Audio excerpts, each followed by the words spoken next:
మీ business ఏదైనా మీ ఊర్లో promotion చేయాలంటే అది సుమన్ టీవీతోనే సాధ్యం. ఇప్పుడే సంప్రదించండి.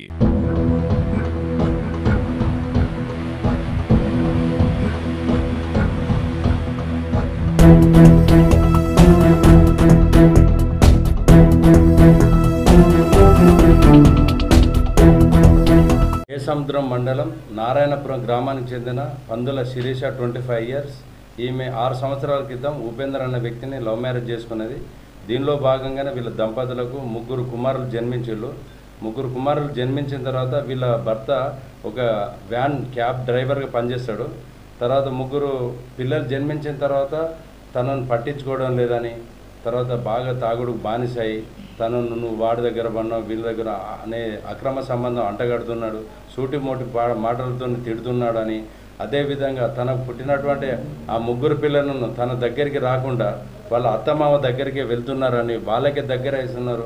అసలు నా తల్లి ప్రేమ అనేది నా దగ్గర చూపెట్టట్లేదు, తర్వాత నా భర్త కూడా నన్ను మంచిగా సరిగా చూసుకోవడం లేదు, నన్ను పట్టించుకోవడం లేదు, కాబట్టి నేను బతికి వేస్ట్ అని జీవితం మీద విరక్తి చెంది ఆ శిరీష ఆత్మహత్య చేసుకోవాలని అనుకున్నది. కానీ ఆత్మహత్య చేసుకుంటే నా ముగ్గురు పిల్లలు ఆగమైపోతారనే ఉద్దేశంతో ఒక్కొక్కరిని చంపాలని నిర్ణయించుకొని దానిలో భాగంగానే 2025 సంవత్సరం జనవరి నెలలో తన 3వ కుమారుడైన మనీష్ 2 సంవత్సరాలు ఉంటాయి, అతన్ని చంపాలనే ఉద్దేశంతో తన ఇంటి ముందు గల వాటర్ సంపు లోపల ఊపిరాడకుండా అతని యొక్క తలను ముంచి ఊపిరాడకుండా చేసి చంపివేయడం జరిగిందని చెప్పింది.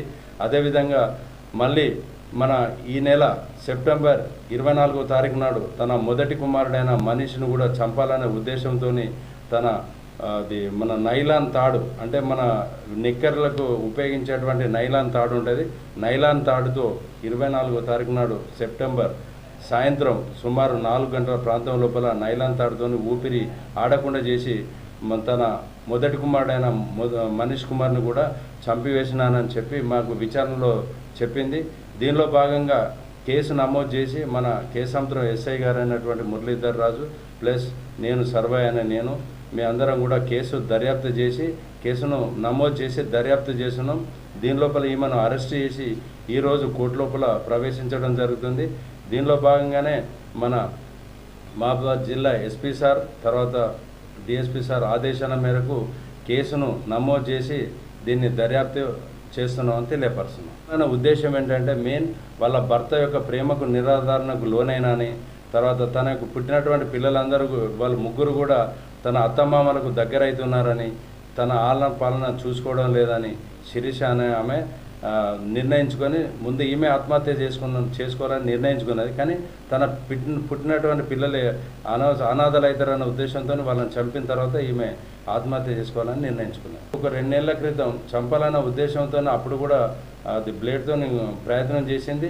అప్పుడు కూడా కేసు నమోదు చేసి దర్యాప్తు చేస్తున్నాం. ఈరోజు ఆమెను మొత్తం వివరాలన్నీ మనకు చెప్పడం జరిగింది. దానిలో భాగంగానే ఆమెను అరెస్ట్ చేసి ఈరోజు కోర్టులో ప్రవేశపెడుతున్నాం.